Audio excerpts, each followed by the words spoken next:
I about messed that up.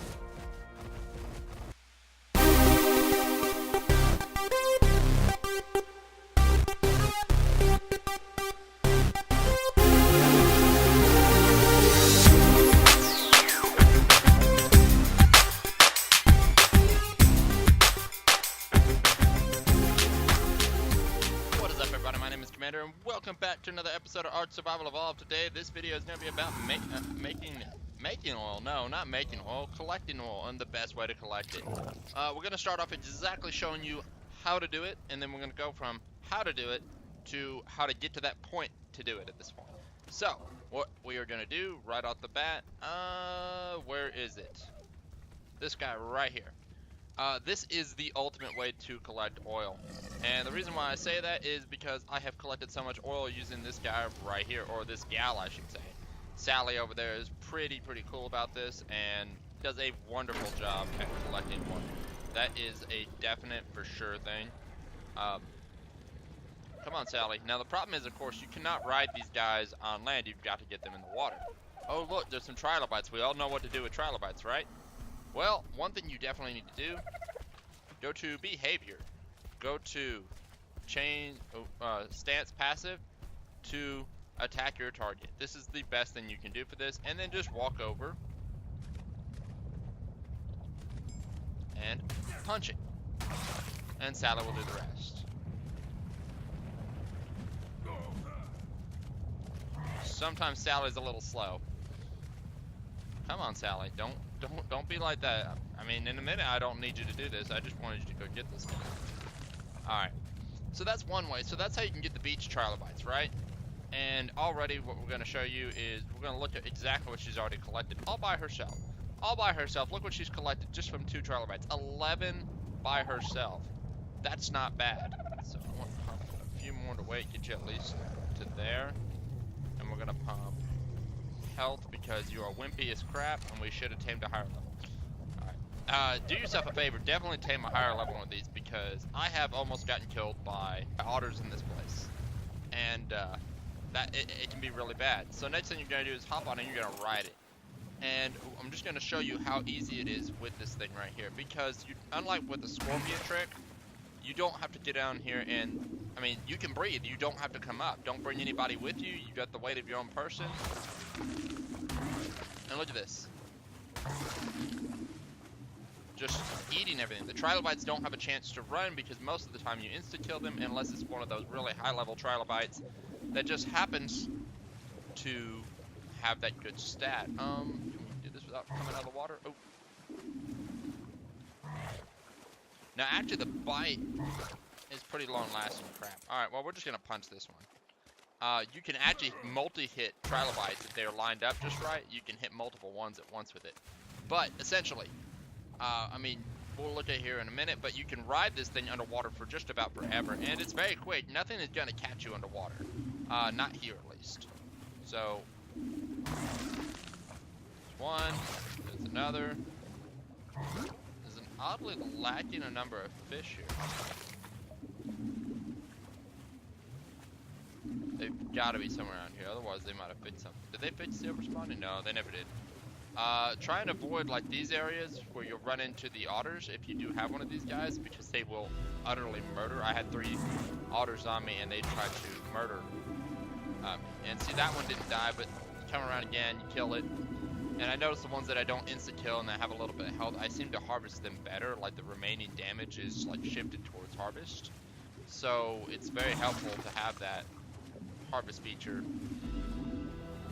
on the set, having to hit it again, because you get a lot of chitin from it that way.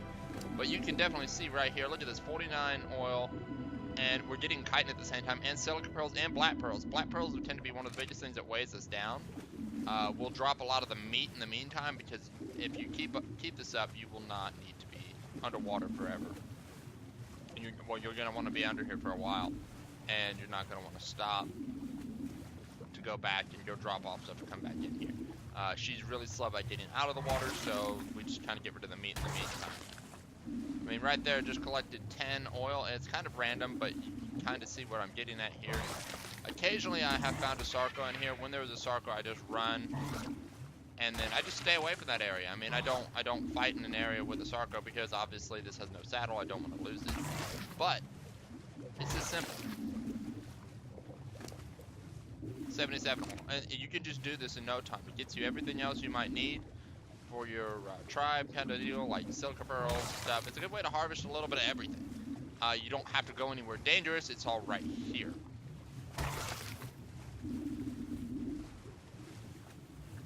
So I'm going to collect a little more, but you guys are going to go and see the next portion of this video. Alright guys, I just wanted to bring you back real quick and show you the results. This was just basically harvesting until nighttime, which it was a 10% day, so it was a real short day. But when you look at all of what I got here, I got 327 stacks of oil, or 327 oil, not, that'd be a lot of stacks. Chitin, you're looking at 1, 2, 3, 4, 5 times 6, that's 30, so I got about 3,000 chitin just running around down there. And look, I even got 220 pearls, 15 black pearls. That's not really bad at all, and I don't suggest doing it at night, but you could still harvest at night. I just decided to come in because, well, it's getting dark, harder to see, and the Trilobite population is starting to fall off just a little bit, so I'd rather just bring you back on in. So Sally's all full here. She is just walking in with what's left. But alright guys, I'll take you now to how to actually go get one. Alright guys, so we are on our way to the blue area. And don't forget your lantern pet whenever you come down here because, well, you're going to run into the nameless. And I almost forgot the lantern pug, and I had to turn around and come back. And on the mega, well, they don't keep much stamina. Now, why would I bring a mega? And you'll look, I don't have anything in my inventory. I have a sword on me. I don't have anything for taming. So why would I bring the mega? Well, the mega can carry a lot of stuff. And that's one of the great advantages of the mega. Why we actually take the mega down to the bottom. It's, well, to the blue area. Because, well, you can pick up frogs, diplocalices, anything. And that's essentially what we're going to do. We're going to go down there and we're going to bring something back up. Now, I don't know if I'm actually going to bring something up this round because the blue area can be very, very dangerous. And if I can't escape, I won't be able to carry it up. I would suggest this as a two-man job just because you need somebody to do the carrying and another person to do the defending. Well, right now there's nobody else to do the defending for me, so it's just me. And because it's just me at this moment, we're just going to go down and we're going to try our hand at it and see what we can manage.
Lot of stuff, mole rats, all kinds of things. And we'll let the mole rats take care of that mega, and if the mega lives, we will just kill the mega.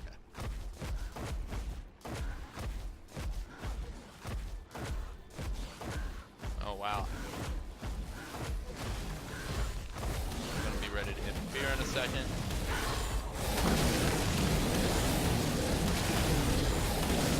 No, we let the mole rats do their part. We finished.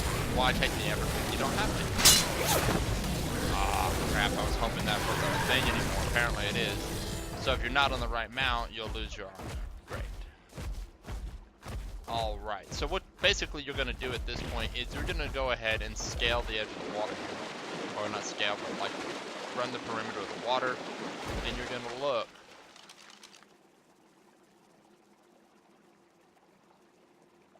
for that.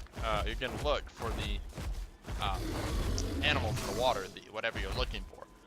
We pulled a 150 frog out for Q, and we pulled out a Diplocalyst. So in this case, we're looking for a Diplocalyst, right? We are going to kind of try and see if we can pull a better one out, but I'm not too worried about it because the one we have is doing a fantastic job already. At this point, it's just an extra bonus. We are also looking for Plant Z while we're down here. The reason why is we are going to have to find a place to heal, and I know this area, and this is a good spot. Kill them. Kill them all. Careful not to get shoved too far in the water. Come on, lose your alpha. You do not want to get shoved too far in the water. If you get shoved too far in the water, you could very well start to get electrocuted by eels and stuff of that nature. So don't go too far in the water. That is, it's a very dangerous thing to enter the water. I stay in the shallows and just kind of, what we're gonna do is kind of like go bobbing for apples here. I see somebody's got a collector here by the gas vent. Oh, no.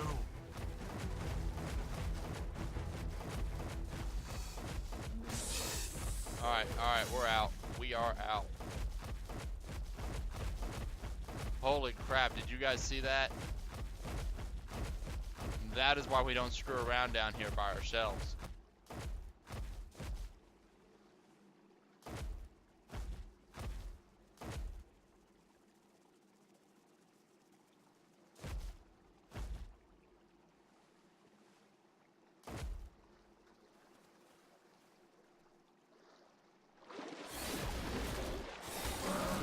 Alright guys, so we did grab this guy, and this is for demonstration purposes.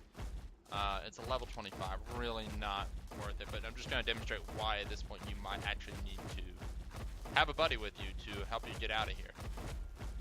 That's a Baryonyx. I mean, this is already exactly why, because we're at the mercy of the game, and if you ever watched any of Vape's videos, the mercy of the game was not very kind to me when I tried to get by a rock drake. We were forced to fight with like a level 145 or a 90, I don't remember. I want to say it was a 145 rock drake, and we were forced to fight with it. Granted, it was not nearly as bad of a fight as I thought it would be, but we were still forced to fight with it, and that was the biggest point. Because once you are trying to not engage something, you are required to basically hope that nothing gets in your way as you try and advance your way back out of the place.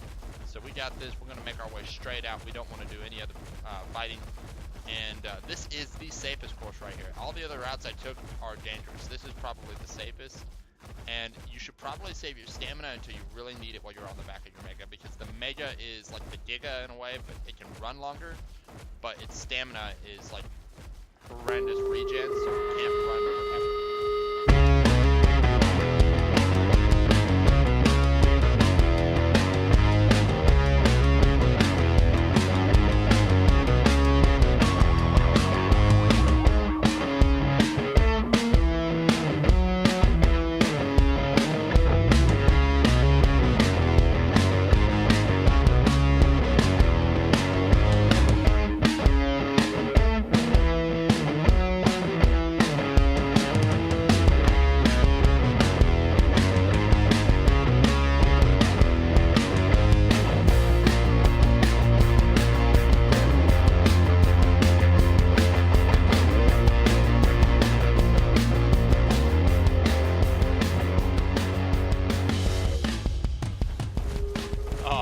Guys, looks like the game has been generous, very generous. We managed to slip by anything that would have gotten our way. Actually, on the way back up, other than the snakes and the Arthropleura, it was a pretty easy run back up. So, what does that mean for you? Well, it's possible to do this by yourself. You can definitely go ahead and... Oop, I just lost it because I put it through the door. And actually, this is not where we want to tame this thing anyway. So, we're going to take this up to the taming pin. Is. So that means it's possible, but if you found a 150, would you want to risk all this? Oh crap. Alright, and I should be safe to dismount. No, no! Ah! Well, guys, it happened. It died. I was almost sure I could dismount, but I guess he's set on like neutral. I think he had to set to. No, he's set to passive. How did the others manage to get off and do that? And how come he chewed it up on me? I don't get it. I don't get it. He shouldn't have done nothing. He shouldn't have hurt it at all. He should have just held it in his mouth. I don't know. I'm gonna have to ask about that. But, well, you kind of saw what was going on there. You bring it up and you run it back to base. The entire game was generous to me until the last minute, and then I screwed up. Screwed up big time. So, on that note, we are gonna take a second to look at the taming stats on a Diplocalis and what you would need to tame it. But I would definitely say if you found a 150, you call for some backup. Get somebody else to come down there with you, because it is not worth losing a 150. I mean, even opening the door there, I just lost a good tame because of that. I tried to hop back on and it was just too late. It was already dead. But what does the stats of a 150? A Diplocalis would prefer Archaeopteryx eggs, but if you did not have that, raw mutton is a very good substitute. It actually tames it faster at 1 hour and 26 minutes on regular rates, which is what this server would run. So it would take an hour and 26 minutes. Cooked mutton, don't even do that. It'd be better off to go with raw prime, and then from there, raw fish meat and everything else. Well, that's, I mean, like, pretty much fish is the last thing you want to feed this guy. Alright guys, so that is going to be it for this video, and it, unfortunately, right at the end, we lost the Diplocalis, but, I mean, I already showed you how it all works. I've got a Diplocalis already, so we have done and proven the theory that it's possible to do it, and we even brought it up, and through my own stupidity, I messed that up. Maybe build a better taming pin than we did. I was trying to be careful not to knock him out of my mouth again and lose him. Maybe don't use S+ doors to store them in there, just so the doors don't close on you. But yeah, that's really, I mean, that was all my fault. So you guys have a great day, and I'll catch you.